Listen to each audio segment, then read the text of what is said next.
So does sports massage reduce delayed onset muscle soreness or not?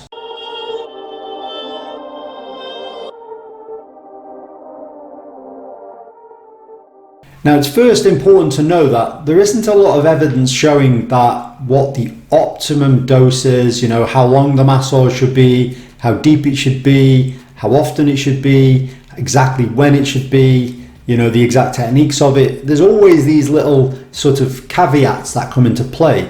And probably the reason behind this is it's individual. So a lot of the research has shown previously that it can help with delayed onset muscle soreness done after exercise as a preventative kind of measure. But we don't know, because there isn't a lot of research on it, what happens if someone has more regular massages done all of the time.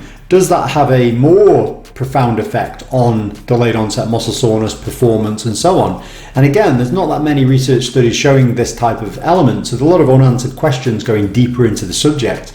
But this meta-analysis was looking at performance, and they found really there was no real benefits to performance. Obviously, you could certainly say if there was a reduction in delayed onset muscle soreness, you might perform better in your next training session, but this was up for debate. So how much did it improve delayed onset muscle soreness?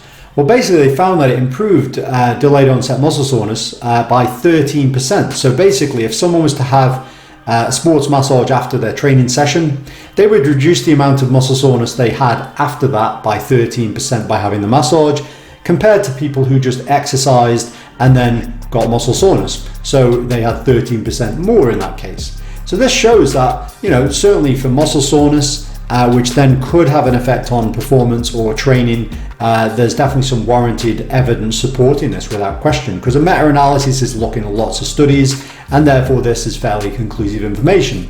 But there's more unanswered questions, as we said. Performance is complex. It depends. There's many different things people do.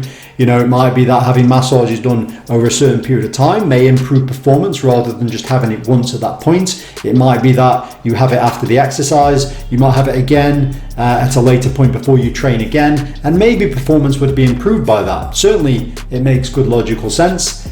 I suppose the reality is the research is lacking there. But in real life, in sport, and certainly in what people say, people report improved performance, and certainly the perception of improved performance, which we know psychology is very important when it comes to sport, performance, and so on. So anyway, that was this research study, this meta-analysis on sports massage.